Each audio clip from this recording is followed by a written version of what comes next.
Here we go. Mhm. But I am going to start us off and hand over to our network member, Chris, who has kindly agreed to close us out this year. We started with Adrian in January, and we closed with Chris. So there you go, two wonderful bookends for the year.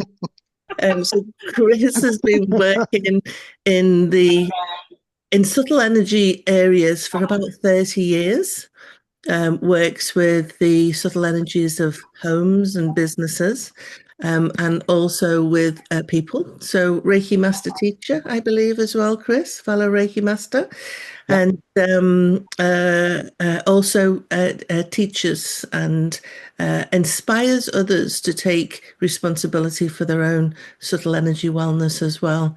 So delighted to welcome you, Chris, to speak. I'm excited to hear how you work. I think as house healers, we all share kind of a common, a common title, and but we all do it in our own way. So I'm really, really Yeah. looking forward to hearing more about you and how you work. So over to you, Chris. Thank you very much. Hi, everyone. It wasn't until Melanie asked me earlier at the start, do I have any slides? I hadn't even contemplated it after so long in the corporate world. The last thing I contemplated doing was making a slide deck. So it's a talk really. Um, as Dawn said, I've been doing this for about 30 years. And it kind of started off, I grew up in a haunted pub in Fulham in West London. And couldn't quite name it, but I knew I could feel things in the house and was aware of. I didn't like pubs for years because I could feel the energy of them. So I knew something. I knew I could read something, but didn't really understand it. And about 30 years ago, I went to a course that Karen Kingston ran, and around the same time, finished Reiki Master. And the two of those things, when I was scanning bodies with my hands, it kind of dawned on me. I think I did Reiki first. It was like, well, if I can do that on a body, why can't I do it in a space?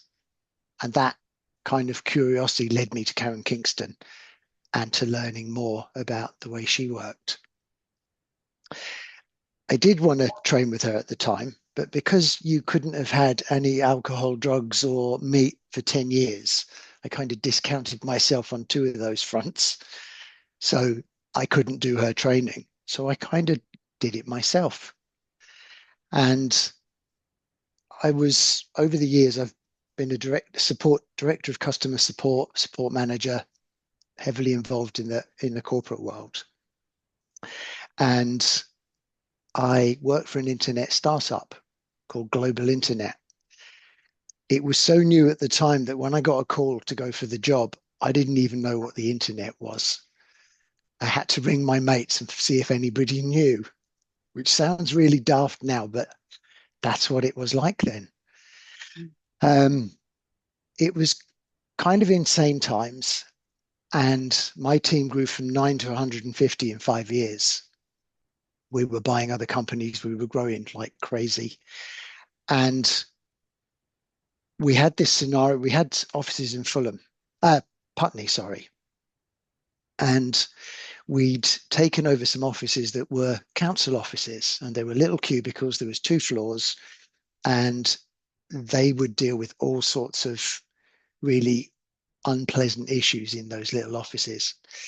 So we got together with my team. We dowsed to get the color scheme of the floor tiles, of the walls. We dowsed to see where things should go on the 2 floors.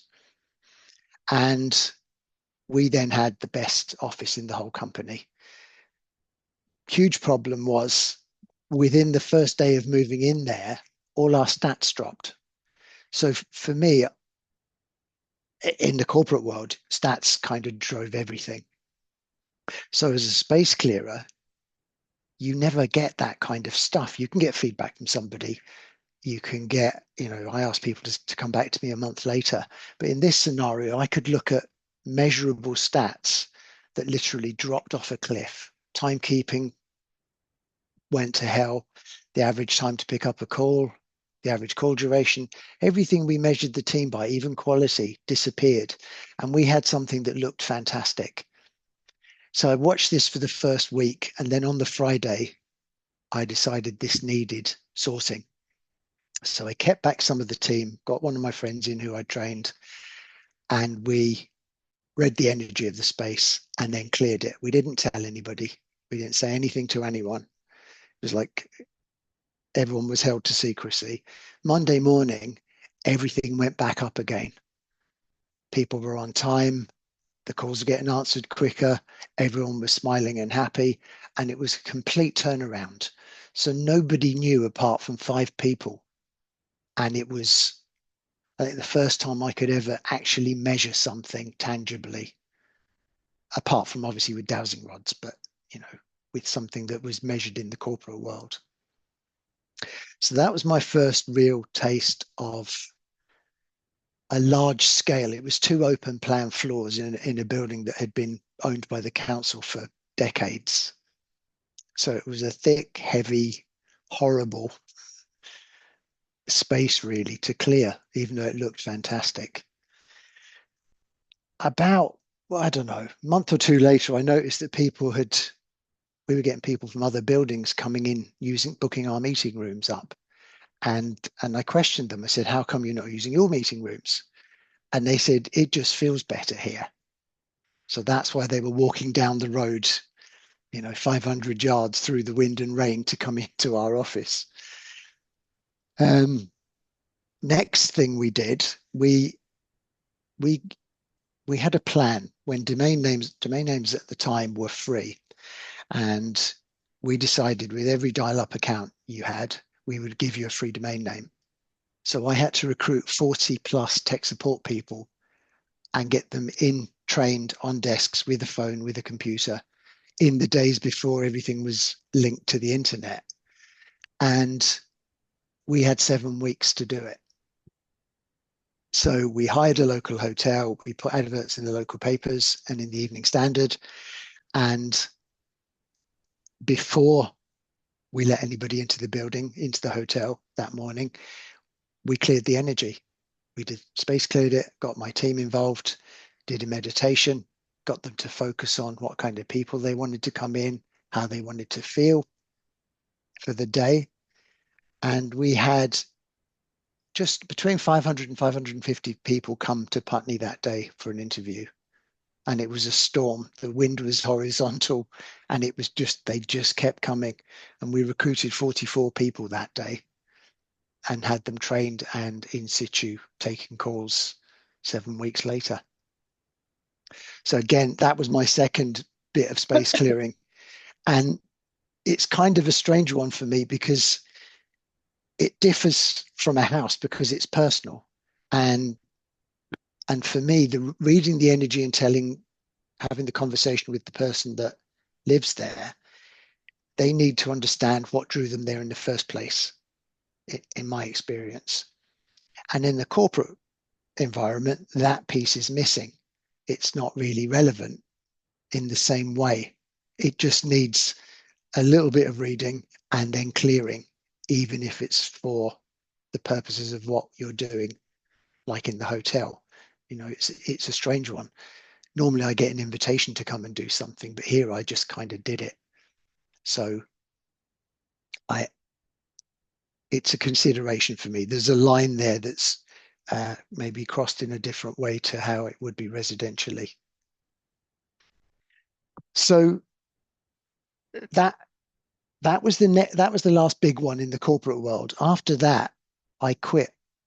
I went to Sedona. I started running Vision Quests, and I turned my back on the corporate world for 8 years. And I did space clearing. I taught it. I taught Reiki and kinesiology, and taught all sorts of classes for those 8 years. One of the big things for me was synchronicities, because some of the work I've done, I would never have found my way into. And my brother was a fitness trainer in Earl's Court, and he trained a guy called Veer, who was an interior designer for the rich, the super rich. Um,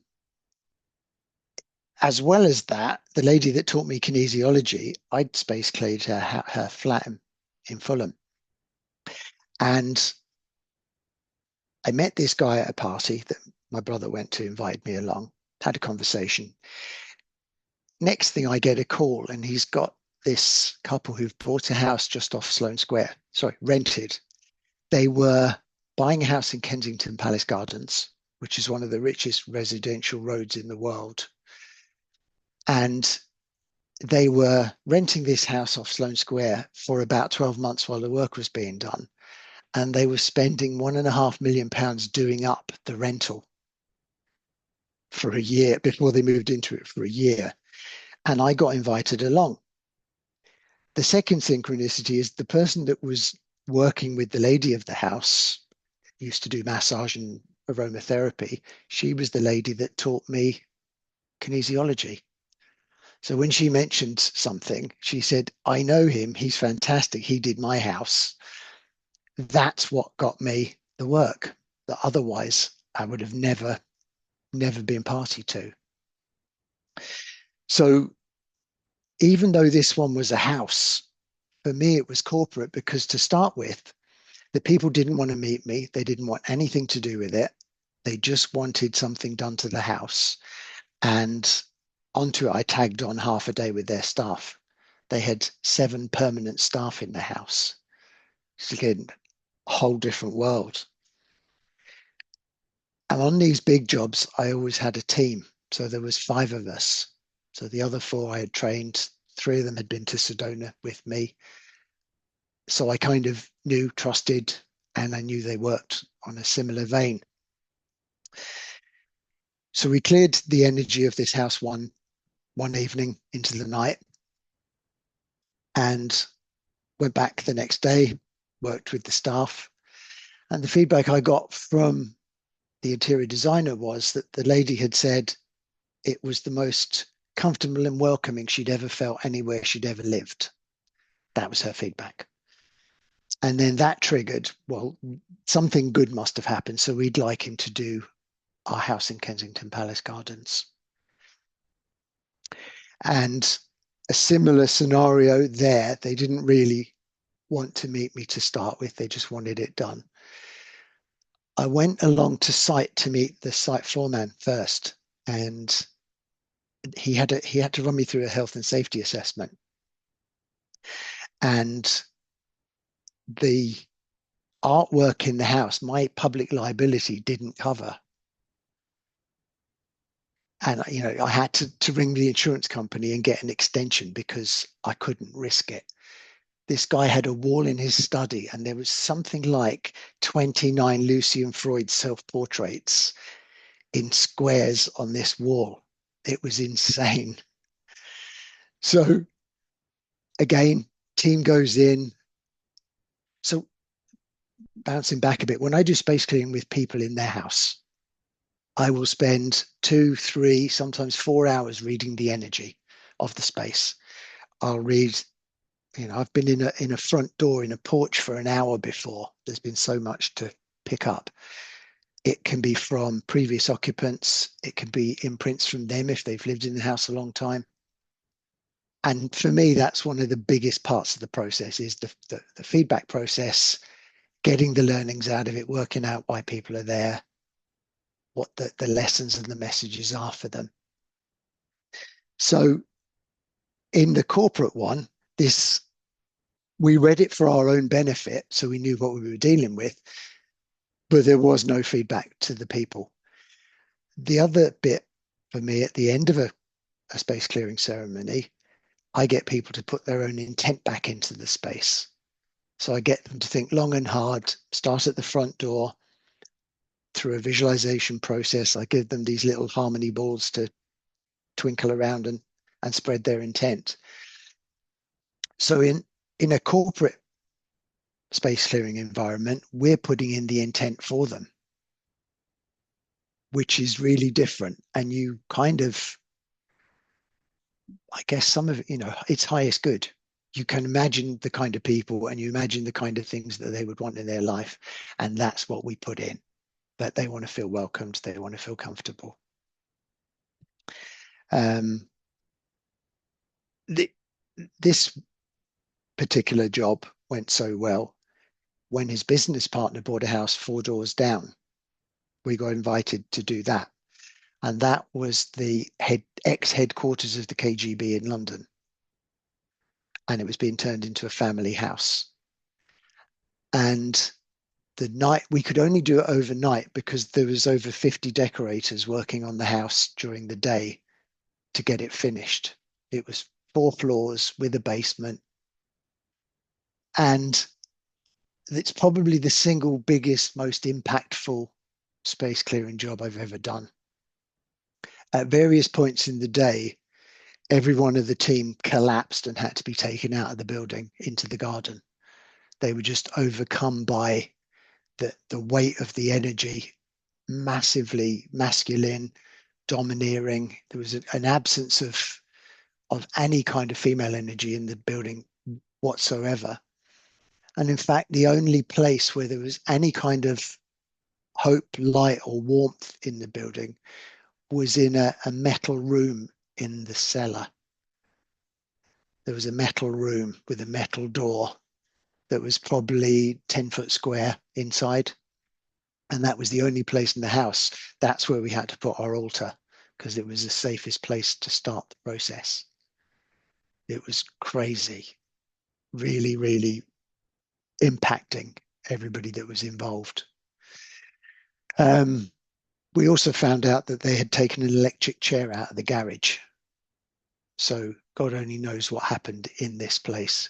I had a woman on the team with me and she was the first to go. We had to carry her from the top floor out and down, just overcome by the weight of it.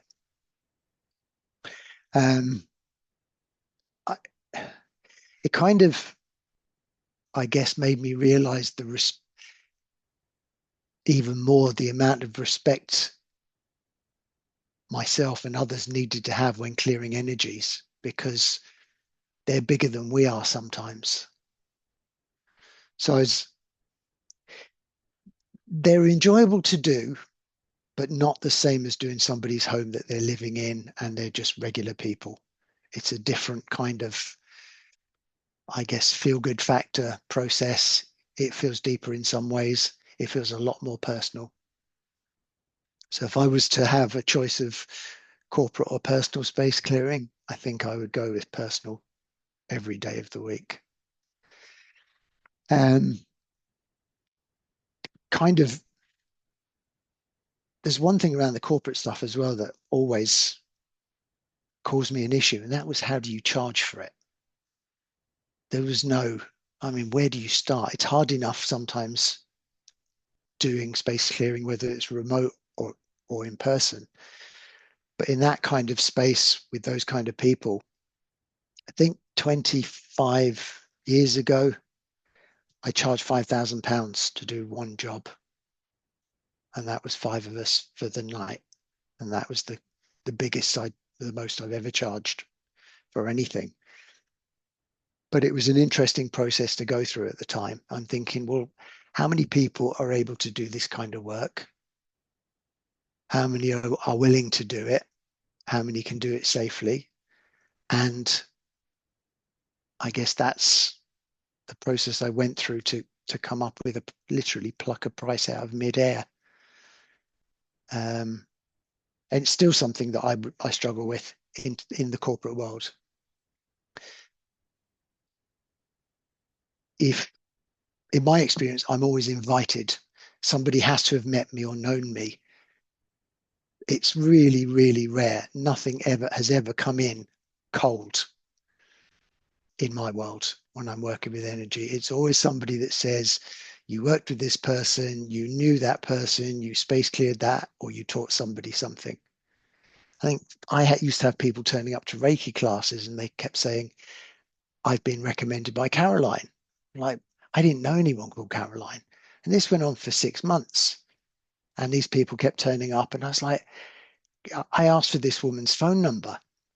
And I just, thank you so much for recommended me. Why? And she said, well, one of your students came to me, and when I worked with her, and I was really impressed with how you worked, how you taught. So I felt I could recommend you. So I don't know if it's the same for everybody, but I'd be interested to know, is it just a me thing, or is that lots of people think that, what we do is more mainstream than it was, but it's still a little bit out there in the corporate world for a lot of people. So that'd be something maybe at the end to dig into a little bit. In all of this, all of the years I've been doing this work, there is one job that I quoted an initial price for, and then I withdrew it. So I got a recommendation. This house is in Kingston, in Coombe Hill Road in Kingston, in London. And it had been up for sale for 5 years. And it was, I think it was over £12 million, grade 2 listed. And it was built in 1400s in Colchester. And in 1900, I think, and 12, it was bought for £350. And over 2 years, it was moved brick by brick to Kingston for £30,000. And when I seen the pictures online of the sales brochure, it was like one of those, as a space clearer, almost dream jobs. It would have been, on your CV type scenario. It was such an incredible building with such an amazing history. And as I'd called up the people that work with me with my team. We're starting to go through. I showed them pictures. We were all getting excited. And I put an initial quote to come and do a quick scan, meet the lady, do some basics before I gave a full quote. And about a week, 2 days after I put the quote in, I started getting really nervous, scared. I started getting a really weird feeling, like somebody was looking over my shoulder. And more and more uncomfortable as the hours went by. And I called the guy that had put me forward for the job, and I said, look, there's something really wrong with this house. It's really giving me the creeps, and it's getting stronger and stronger and stronger. And then he shared, he'd ran a workshop in the house, and he had to get everybody out because it felt like something was coming through the floorboards and grabbing their ankles.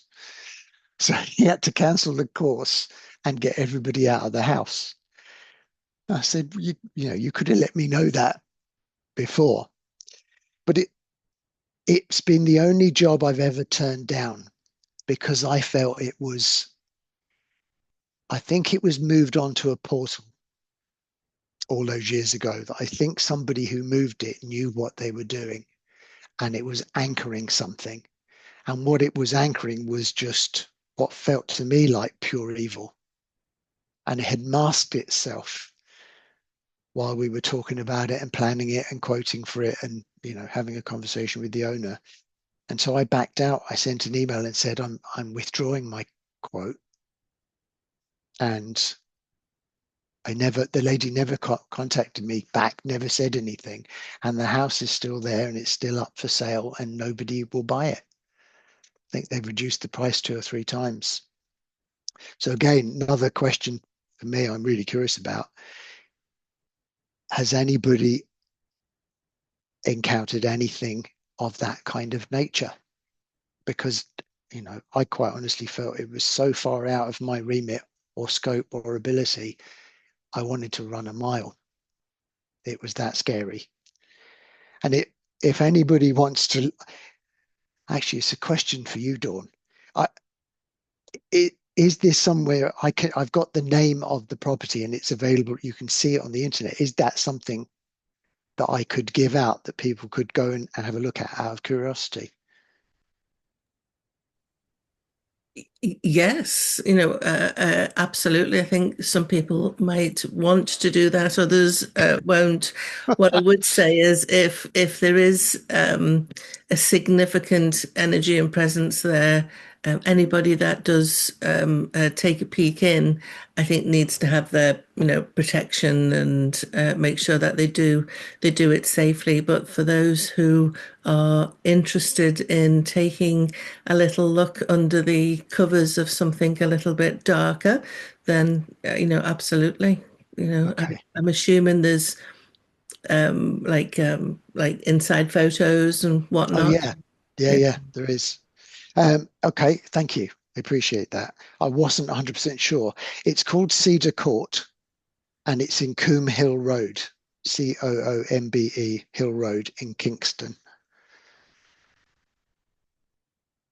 So even not dowsing, even just looking at the pictures and just seeing if anyone gets a sense of anything would be interesting.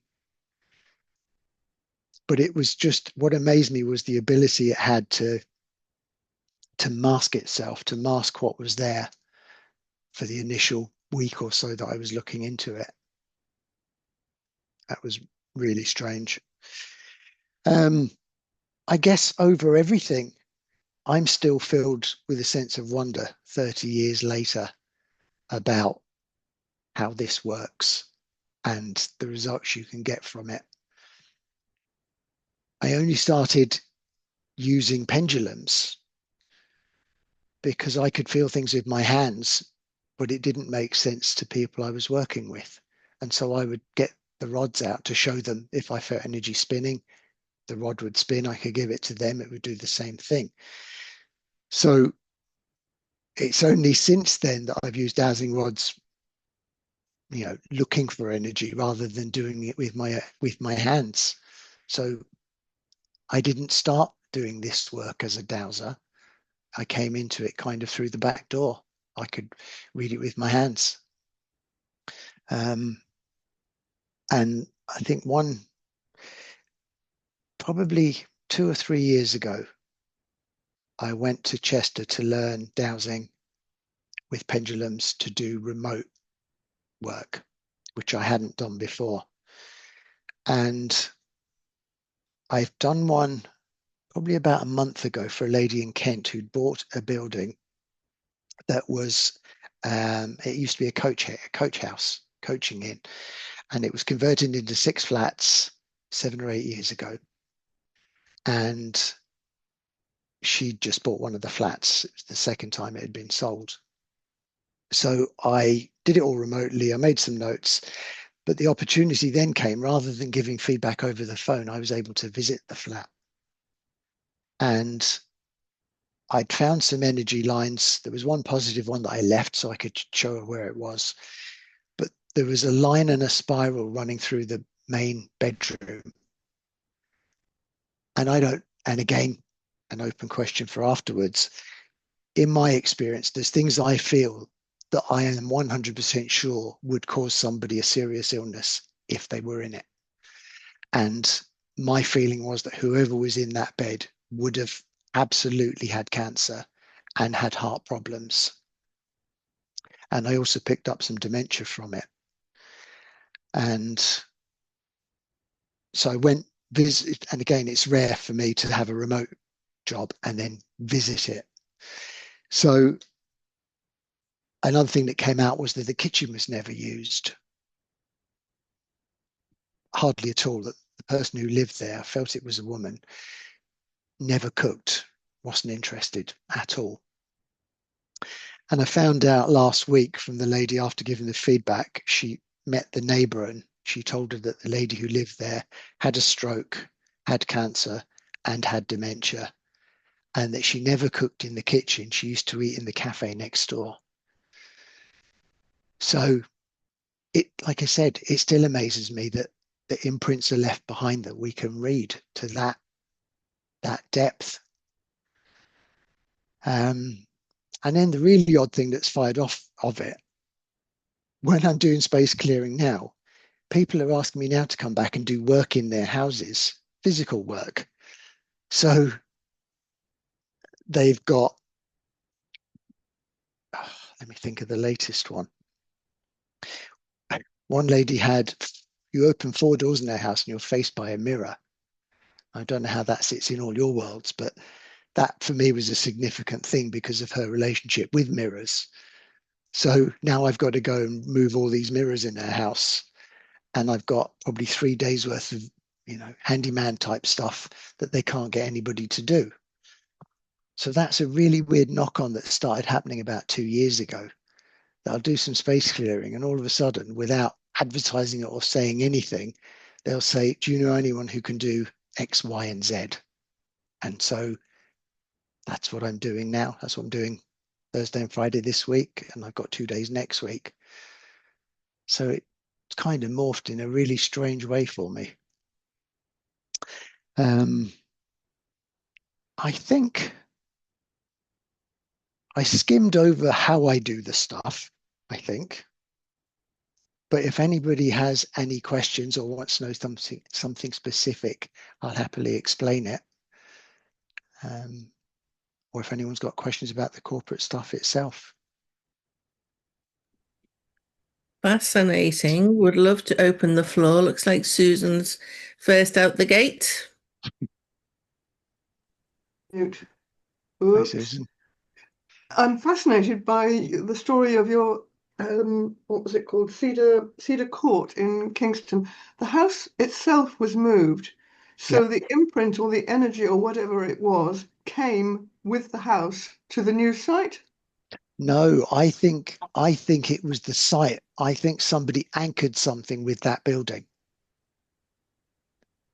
I think it was put on a portal, because the thought of somebody spending £350 to buy a house and moving it 70 miles Yeah, at a cost of 30,000, it defies logic to spend 100 times more than you paid for the house to move it. it's So mind blowing. yeah, I just assumed that whatever was in it, well, a portal, yeah, that would explain it, wouldn't it? Because yeah. I couldn't work out why the problems came with the house to the new place. There may well have been stuff in the house, but I think that the biggest element of what I was feeling was that from where it had been put. Mm. So it'd be interesting to get some feedback if Mhm. anybody looks at it. Looks like Sylvia's got a hand up.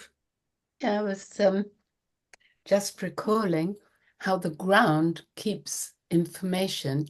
I had an opportunity. It was really, really, I was really grateful to have this opportunity because it was such a learning curve for me.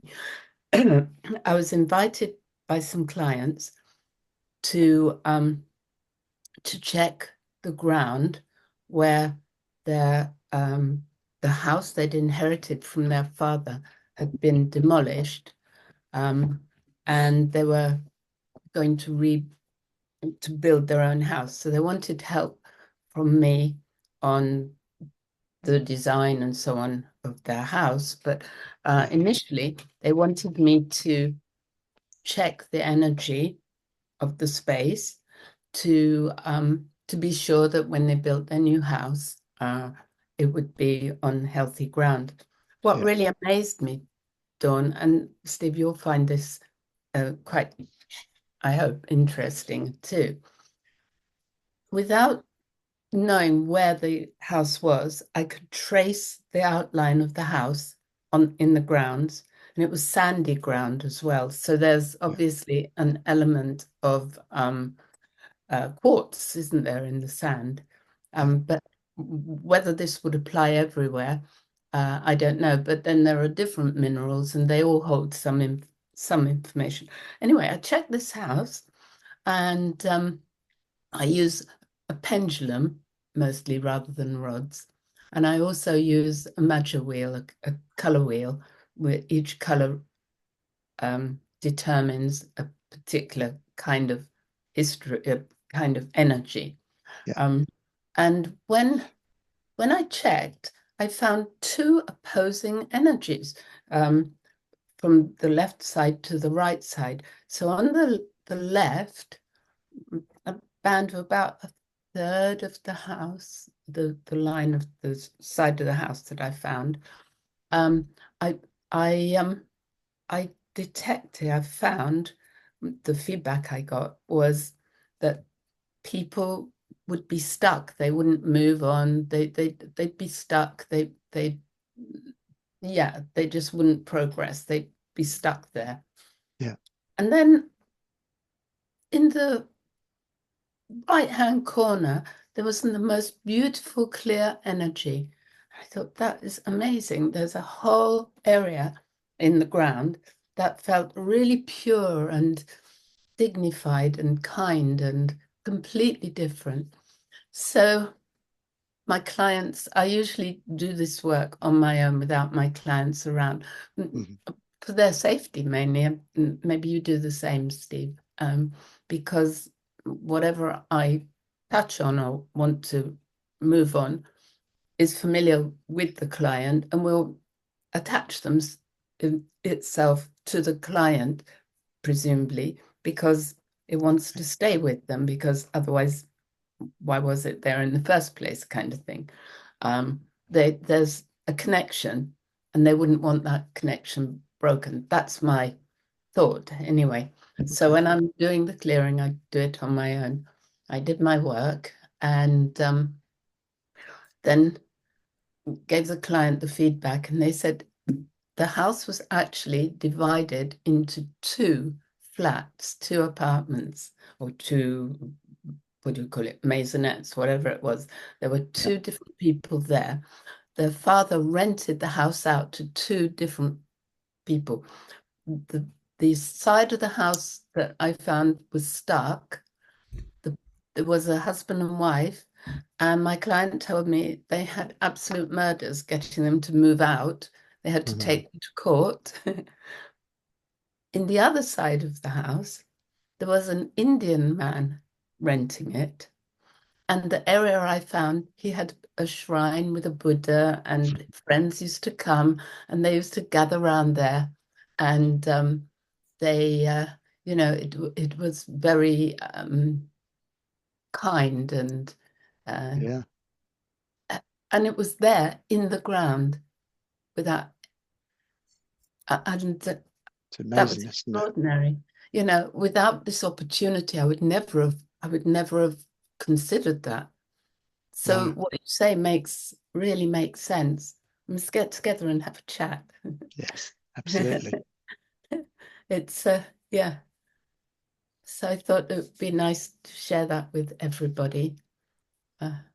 It keeps making me think where, however far you go, I've been doing this work like you for many years, and there's always something new to learn, and always something why didn't I ever think of that before? Or how could that be? And you're always a dummy. You're never an expert. That's always a student. Yeah. Yeah. Melanie L. What did you say, Dawn? Oh, Melanie had her hand up, so I was just got 2 Melanies, but haven't been careful. Chris, do you know what was on the ground before they moved it there? Do you have any history of that place? No, I didn't. Because if it's in London, there'd be history, I'm sure. There would be. And I think I came to the point on it when I'd felt what was there, I backed off. Right. But this guy, this woman's husband, who'd since passed, he was a developer. So he'd built other houses on that Coombe Hill. Right. And this was he's going to be his own home. Curious. Be interesting to look into what was, because if it didn't come with the building, and you say it definitely didn't come with the building. Well, if it was anchored into something, you wonder what was there that they're anchoring into. Yeah. Curious. It would be interesting to know. My gut feel says it wasn't a building. It was more like the place. That's what I'm thinking. Whatever was on that space before, because you don't know what they're building on. Because when I did my first foundation of dowsing with the BSD years and years and years ago, we had to go outside and find a spot, and everyone went running off because the guide pointed in this direction. I kept thinking, no, it's over there. I kept being pulled over so much. And I went under this big old oak tree. And I love trees, being an ex-ranger. But it was like, oh my God, this is horrible. It was where they used to hang people. Oh, blimey. And I walked under it thinking, tree! Then I went, no, walk away! Well, you could feel all these dead bodies dangling. It was horrible. It was the most horrible feeling. And I felt so sorry for the tree, because the tree was like, I'm still lovely. And so I said to the guy, you know, it's the tree. And he went, you're the only one that's got it. And I thought, well, it's just like, you can't walk under that tree and not feel it. It was horrible. So you don't know what happened, what we've done to that space, because it was something that humans did to a tree. So maybe it's something like a massacre or a murder, or a place memory. Yeah.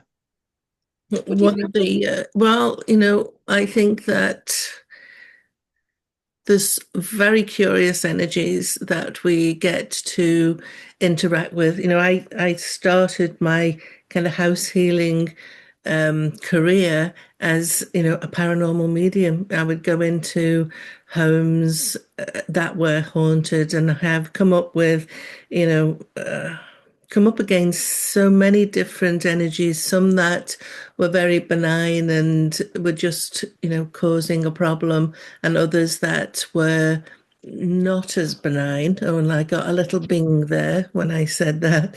So I tend to, you know, I tend to attract those cases that are on the darker side of things. I have to say I enjoy that. It just is a little bit more I don't know. You have to stay on your toes a little bit more. Pink and fluffy is nice, but I kind of like the darker energies as well. So I think that a portal, land portal may well, be there.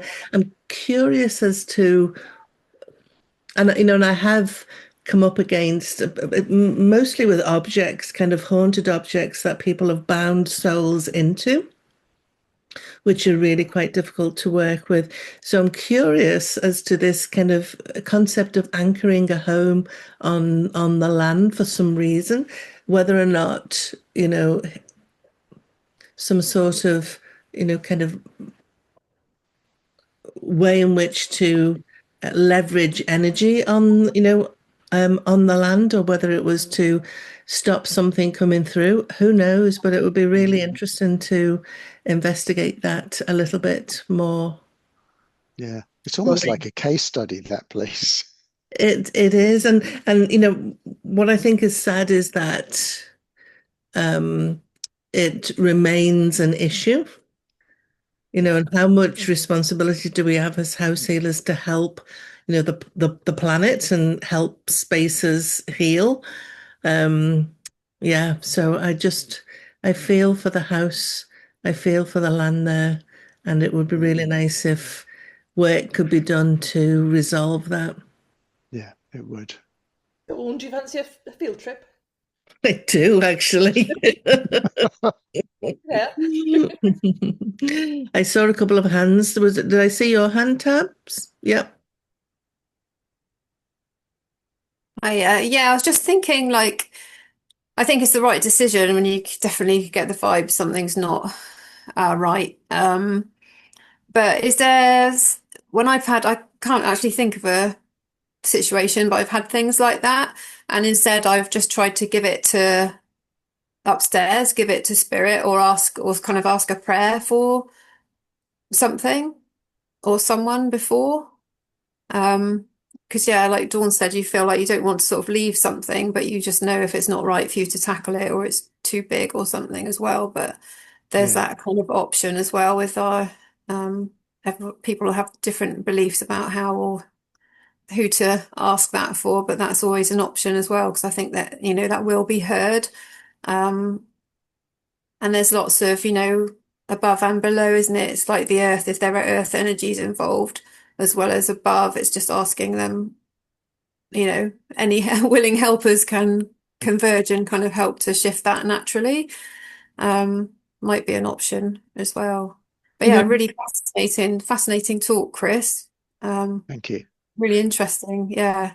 I think along that line as well, is that you're now part of a network where there's, a whole community of people that, some might kind of be drawn to that work, have a particular interest. So, we can refer in, we can ask for support, we can work collaboratively. I think that's the power of a network, is that we're not alone in this. We might come up with a case and we think, I haven't got a clue. I don't feel like this is my case, but who can I talk to at least help the client find somebody else to move forwards with the work. So I love the fact that we have the network to help us.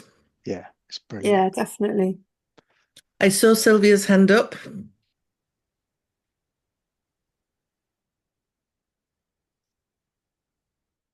You're on mute, Sylvia. Oops. Thanks, Chris. I looked up the word coombe. I guess is it COOME hill or COOMBE. B? So the property is Cedar Court, and Yeah, it's Coombe Hill Road. let me have. I looked up COOMB. What is a coombe? So it's Coombe Hill Road, Kingston is the address, but Cedar Court, Kingston will bring you it up. COOMBE. No, COOMBE. I think it's probably the same thing. I just wanted to find out the historical significance of the word coombe, because I wondered whether I did some work on Dartmoor and came across where I was asked to work. I came across some really disturbing energy in the ground. I was working in the grounds. And so afterwards, I researched the area of Dartmoor, and I learnt about prehistoric, going back to the Iron Age. There was plague on Dartmoor, and they used to bury bodies in like a pit. This was a little below by an oak tree, and the children hated going there. But it was beautiful. I was sort of directed to stand with my back to a holly tree and heal it. I also found something in the field next to it, and I researched that and found there was a flat stone there, and it turned out that's how they used to bury little children at that time. So my if you like, my role was to help to heal and move on these poor bodies that never had a proper burial. I'm just wondering, that's why I looked up the word coombe to find out, and it says the word comes from the Old English coombe, which probably derived, you'll be interested, Melanie, from a Celtic base meaning valley or hollow.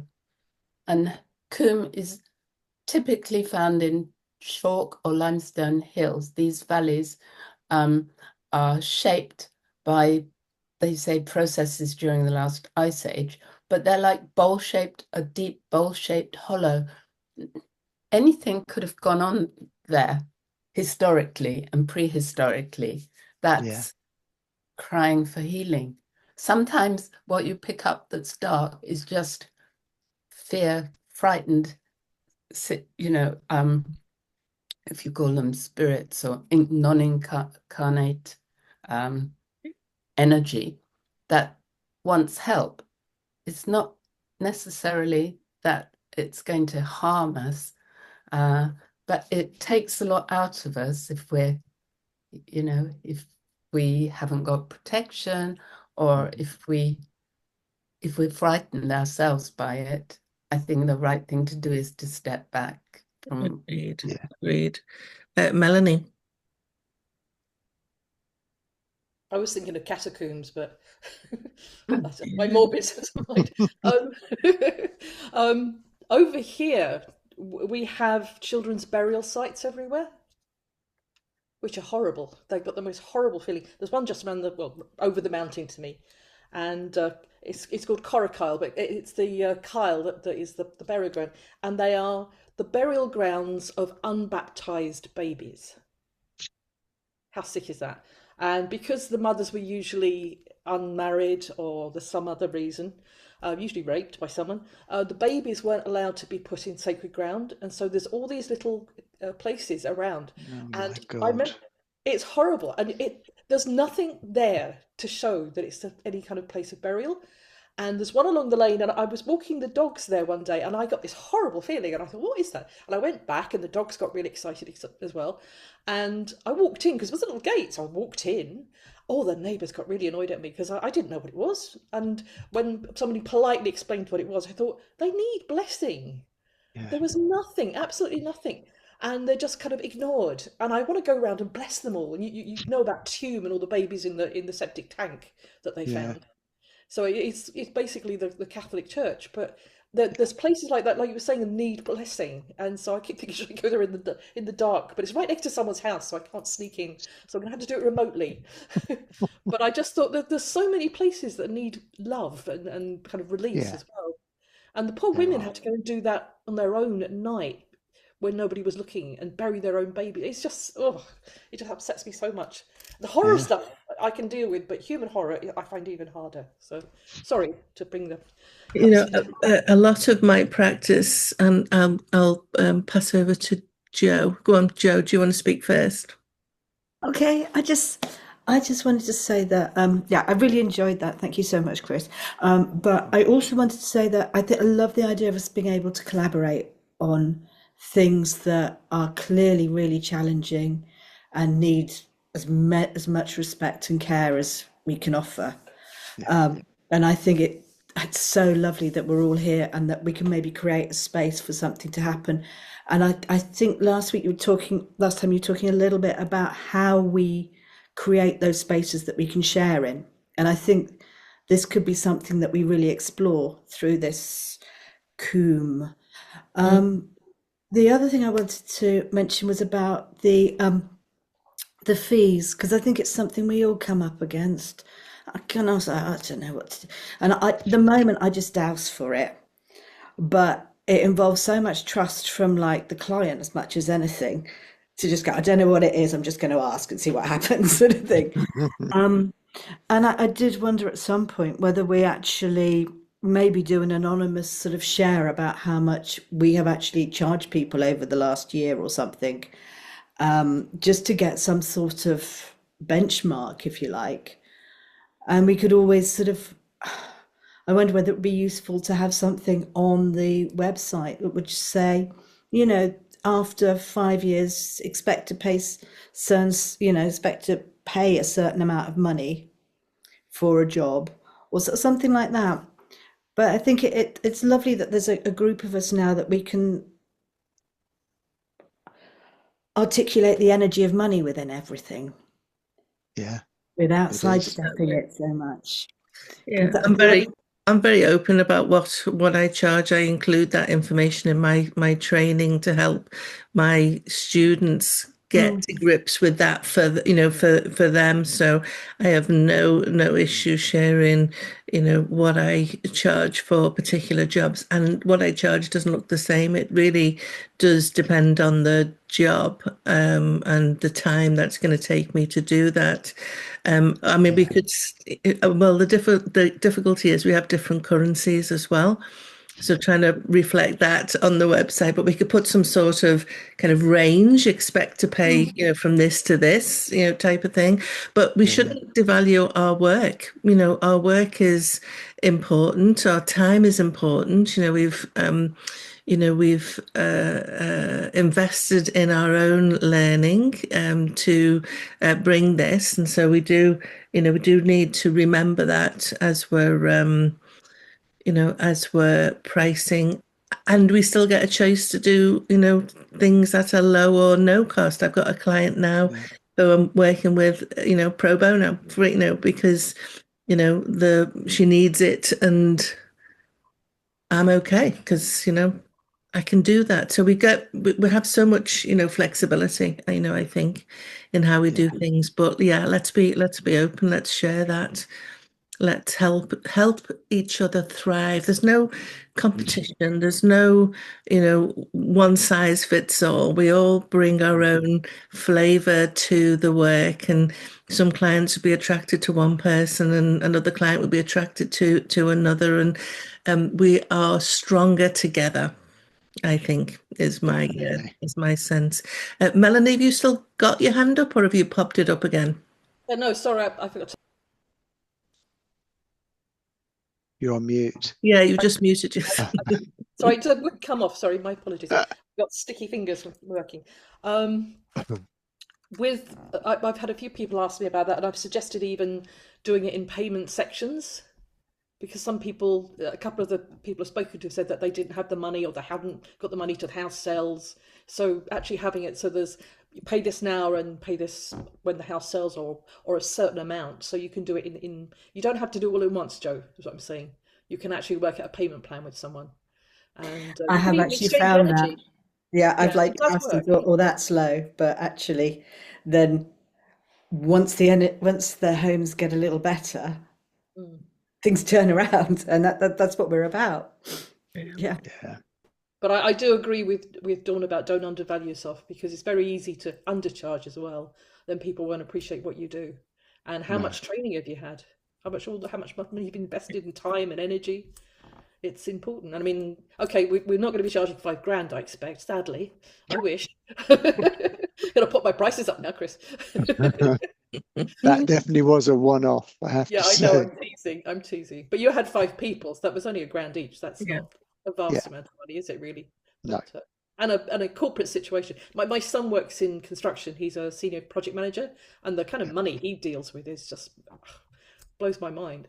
So, and you're talking about your people who lived in Kensington Gardens, Kensington Palace Gardens. Palace Yeah. Gardens. I mean, that's silly money, but That house that I found, because I was doing just a bit of digging in before the talk just to get some figures together, and that house that I did, the Russian one, was sold to Abramovich for 90 million. It just goes to show you money not make a difference to the energy. It is the great leveler. It really is. Yeah. It is the great leveler.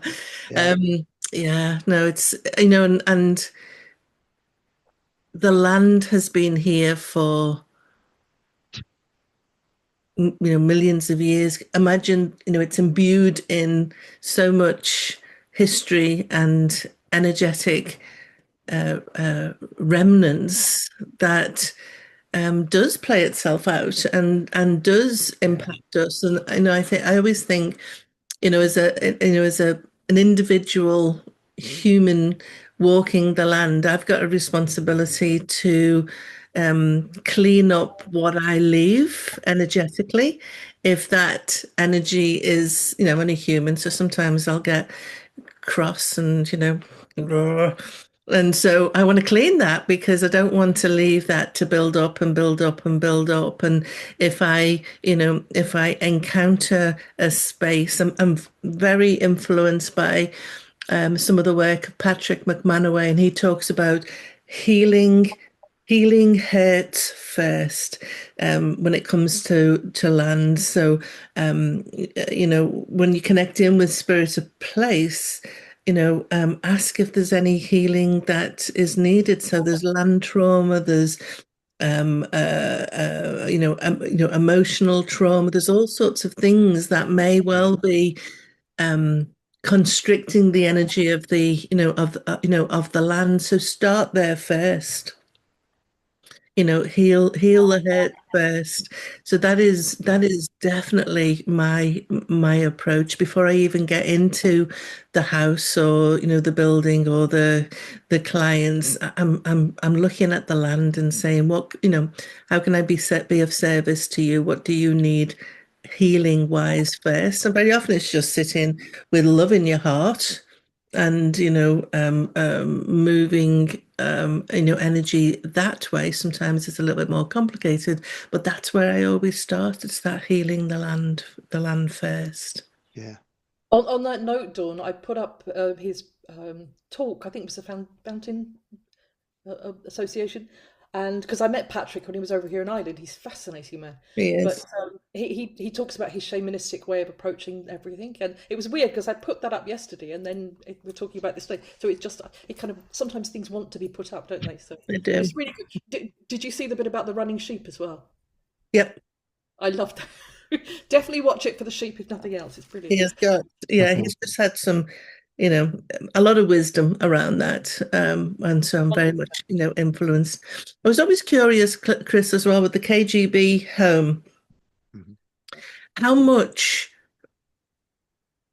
overlay we bring to our practice. So, if you knew that you're stepping into a home that used to be owned by the KGB, how much of that mental modeling do we bring into the space? My paranormal work, very often what I say to clients, is when you take that fear out, when you take that kind of mental model out, what's left?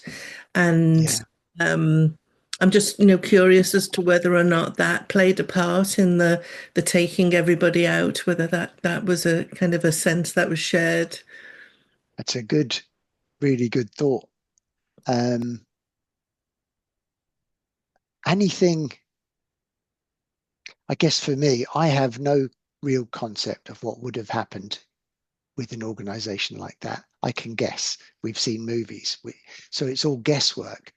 But the feelings that were coming out were completely overwhelming, like nothing I've ever experienced. The people just couldn't, they were just getting literally taken out by it. So I can't rule it out, but my gut feeling said whatever was there was just so strong. That was the impact. We were reading things, we were picking up things, we were, pretty much in alignment with what, one person would feel something, somebody else would add to it or join something else to it. But yeah, it's valid, especially dowsing when you've got something already in your mind is for sure an influence.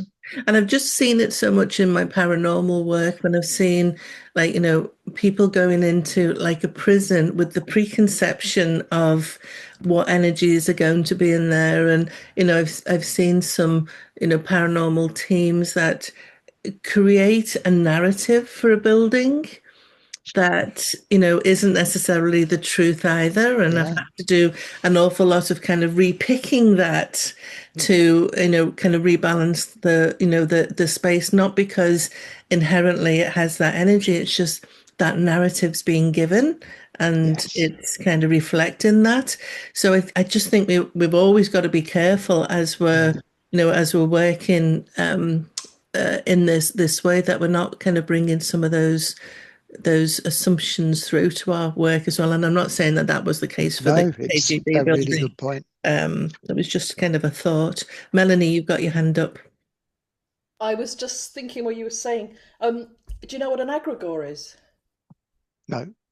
It's like a thought form, like a would it be a tupa? What would you describe it as, Dawn, other than that? Yeah, it's a collective manifestation of thought.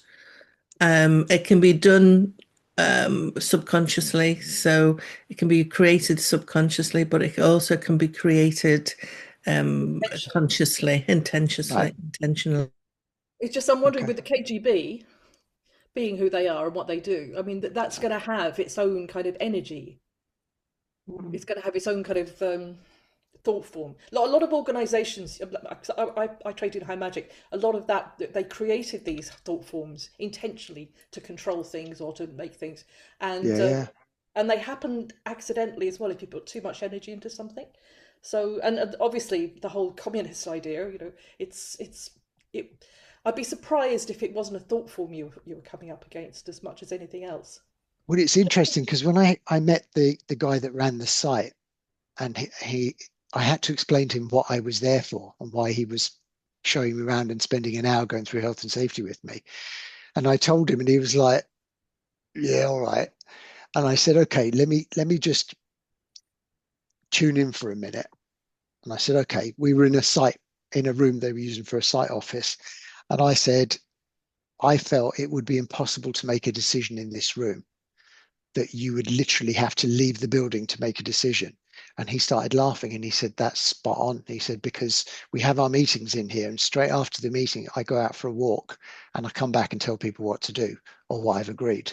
He said, because I can't make a decision in that room. So that was one of those things where everyone's afraid to make a decision, and they couldn't, he couldn't, even though he didn't believe it, didn't understand it. And it was his first, he'd never even heard of it before as a thing. Amy. Thank you. Sorry, I can't figure out how to put the hand up. Sorry about that. That was really interesting, Chris. Thank you. I just really like the idea that you are doing this with other people as a group. When you collectively go into a house together. I think that's a really interesting way of working. So I've never done that. I've just always worked on homes by myself. I have gone into homes when asked. Generally, I don't. I tend to do it remotely, but unless I get asked to. But I just wanted to say, I just think that's a really nice way of working, and you must all collectively come up with different images. You're all looking at the same thing, but from different windows, sensing it from different windows. And yeah. I did it, I did it with people who I was teaching at one point, but when it was the bigger ones, it was people I had trained, because it felt safer. The spaces were so big and so much needed to be shifted and so much put back in. And it was always a mix of men and women as well.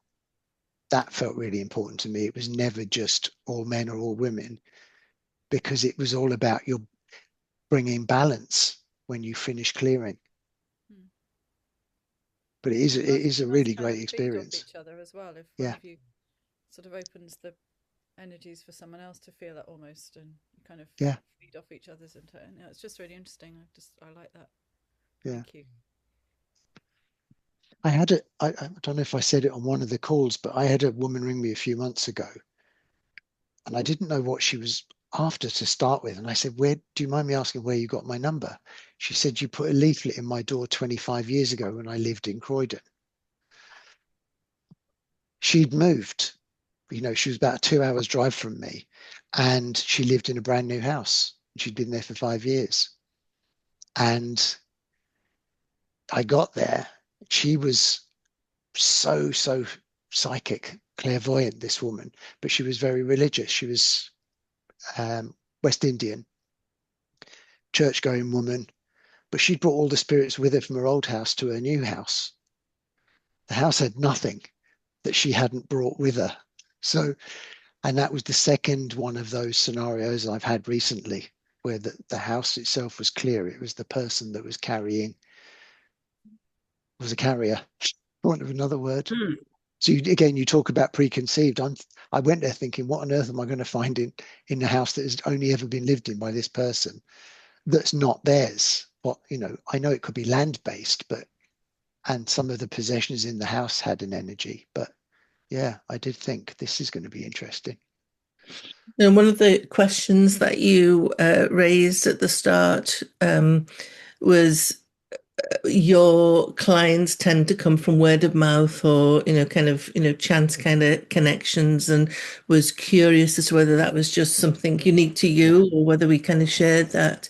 And it would be good to kind of get a sense of that for people. And I think what I always say is that we're not necessarily selling a service. Where people connect with us as as human beings, and become interested in what we do. And so that kind of connection piece, I think, is really important in our work. And there are times when I might have done a presentation in a church hall, or had a chance conversation with a group, and then maybe several years later somebody finds themselves. So whatever I said resonated, but they did not need my services for a couple of years, and then suddenly they show up, and when you find out what that connection is, it's quite mind-blowing to think that it was several years ago. So, our clients can find us in a variety of ways, and really it's, a chance conversation sometimes that does it. And I don't know what other people do other people experience that as well? I had that the other day, Dawn. I had a lady contact me and said, I bought something from a shop of yours 7 years ago and I never got rid of your card. But then I read it the other day and thought, oh, I'll give you. It's weird how people don't throw things away, isn't it? Like, I'm not quite. How is it 25 years? I know women are hoarders, but gosh. She still had it. She showed me it was in an envelope. Oh, bless. You had that effect. Yeah. Does anyone ever have that happen? Anyone else? Yeah. Sylvia? Yes. I've had a couple of occasions I thought I really cared about that particular client and I never heard back from her. Did I do something wrong? And 10 years later, this happened twice, they got back to me and said, you did such a lovely job last time you were with me and we're moving and we'd like you to come back. And I thought, oh, wow. In some ways now I've shifted to think if somebody contacts me, it's because I can be of service to them. I can do something to help them. And so straight away when we start to talk, I talk with the intention that I'm here to help and we're somehow there's a reason why, a positive reason why we're in touch. Do you get that as well, Chris? Yes. Yeah. And I wanted to ask you, how was it that you sussed that nobody would be able to make a decision in that room? That's fascinating. You said in the corporate world, the boss, the man that you were working with, said you're absolutely right. We have the meeting, and then I go out and go for a walk, and then I come back and I've cleared my mind. I can make a decision. How did you kind of suss that? Are you a white witch in disguise? No, I'm joking. I have no idea. I stand in a space generally. It is, but I put one hand on my belly button and the other hand, literally, my explanation to people is if you imagine your eyes are closed and your hand's in a fish tank and the water is the same temperature as your skin and you're moving your hand around to see if it'll bump into a fish. That's what I do. So I'll stand in the space, move my hand around, and I will hit something that will tell me something. That's how I do it. Amazing. Dowsing and intuition is so incredibly linked. It's almost like the dowsing just brings into the 3D world the intuitive information that we're pulling in. And so really the line's blurred to me between, dowsing and intuition. I kind of move between the two. And so as you're, picking up that energy, you're pulling information in through your intuition and you're verbalizing it, bringing it out into the 3D world, just in a different way to to dowsing. So I think we're all highly intuitive when we're doing this work, and we just have to trust that what we're picking up, what we're feeling, what we're thinking, resonates. Yeah. I mean, I got thrown in the deep end years ago because I was asked by Spirit and Destiny magazine to go to a house, more than one. I did it 4 or 5 times, but they would send me into a house with a clairvoyant and a journalist, and then we would wander around the house picking things up, and then we would feed it back to the journalist, and then we would meet whoever lived in the house. So that was a bit of a baptism of fire because you're picking up all sorts of wacky things and you're going to be confronted with the owner in front of a journalist who's going to write about it, which was a little bit scary at the time. Yeah, very brave. if you're in, I had a scenario, sometimes we get the right feedback, sometimes we don't. I did an energy alignment session with a lady once, and at the end of the session, I felt like giving her money back because I didn't think I'd done anything. And I'd never felt that before or since, but I was overwhelmed with, I don't think I've done anything. And she wanted to rebook, and I put her off. And I said, wait 2 weeks, let it all percolate. And then if you want to come back, come back. She came back. She came back to learn Reiki. She came back to learn a few things. And then one day, a couple of years later in the group, she shared with everyone. And she said that first session was the single most impactful thing in her whole life. And she was in her 60s. And I said, I told her how I'd felt and what I'd thought. So you can't always hang your success on somebody's feedback because it might not be there. You've just got to trust. Trust ourselves. And the other, interesting thing is that we can, we need to remain that clear and open channel and not over-interpret what we're getting. And I had a situation, it wasn't necessarily house healing, but I was doing a psychometry reading for a client, and I was actually, I didn't know what was in the envelope, but it turned out to be his father's hair. So it was the first time I'd done psychometry on hair, which was fun. But I kept seeing Steve Davis, who's the snooker player. And so I went down this line of this person likes snooker, watched snooker, played snooker, and he's like, no. And my confidence is just, in the tank at that point, because I'm like, this is ridiculous. And I said, well, all I can tell you is what I can see, and I can see Steve Davis. And he's like, oh my God, that's like it's a famous story in our family, because this guy had a shock of red hair, and he said, when I was a kid, we bumped into Steve Davis and he ruffled his hair and said, oh, the next Steve Davis. So it's something they talked about regularly, and they brought that memory regularly. Nothing to do with snooker at all. So here was me interpreting what I was seeing in a way that was not helpful. So being that kind of clear and open channel is really, really important, I think. Yeah, it really is. I had a lady send me her fiance once for a session, and I had this little thing in my wallet my dad had given to me, and it was about a tramp and God, and it was very short, and it was really sweet. Anyway, before this guy came, I had to take it out of my wallet and I had to type it up. This man's name in this story was Jim, and this big bloke sat down. He looked like he played rugby, and he was obviously uncomfortable, didn't want to be there. He sat down, and I said, look, I don't know why I'm doing this, but I have to give you this piece of paper. And he burst into tears because his dad's name was Jim. So I've just learned to trust it now and not second guess it. Yeah.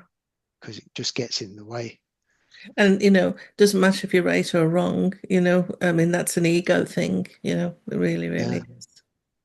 Well, I'm conscious of time. Here we are at 9:20. What a wonderful, Joe. We'll give you the last question.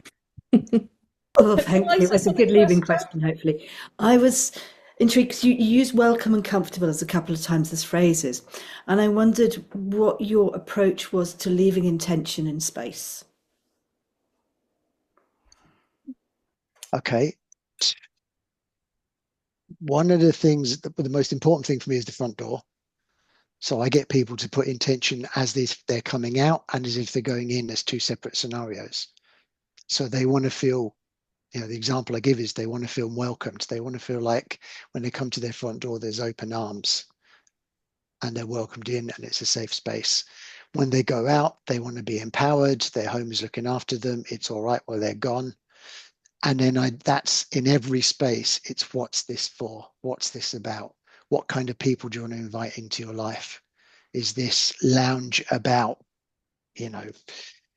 sharing it with friends? Is it about cozy nights by the fire? So the intent is very much getting people to imagine, but guiding them so that they get the important things. because that for me is key. If I don't put that at the end of a space clearing, there's nothing to take the place forward. It wouldn't be the same. And it creates a vacuum that then can attract the things that you don't want in there as well. Yeah. Melanie. Yeah. Sorry, one last thing, Chris. Yeah. Wedding. Your son's wedding. Yes. You said you were going to tell everyone. Okay. Sorry to interrupt. Really quick. Thank you. So my son got married in June and he had a stag do. So he's got a stepdad. His wife-to-be's father was there. There was 4 or 5 of us were older, and then there was his mates. My son's 31. We ended up going to Benidorm. Now, none of us wanted to go to Benidorm, is the truth. Here we were. We all thought, what the hell? It's 3 days. We'll just make the best of it. And they played this, the best man set up this game, and it was called Où est le poulet, which is French for where is the chicken. So they dressed Liam up. Liam's 6'4". They put him in a big yellow chicken outfit, and him and Max went off. They had half-hour head start. And the deal is you give them 50 euros each, and as long as you're trying to find them, they're drinking your money. So we're given a map. They've got half-hour head start, and then we're broken into groups. And in the groups was me, his stepdad, his father-in-law-to-be, and one of his uncles.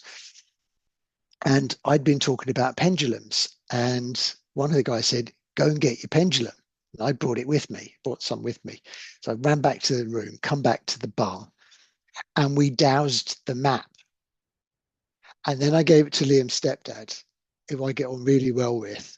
And he had to go. And between us, we narrowed down the street. Now, what we didn't know is Liam and his friend had gone the outside of town down to the coast and back in. So they didn't pass any bars, because if you went into a bar, you had to have a drink, all of you, and you had to take a picture of the drink and then the empty glass.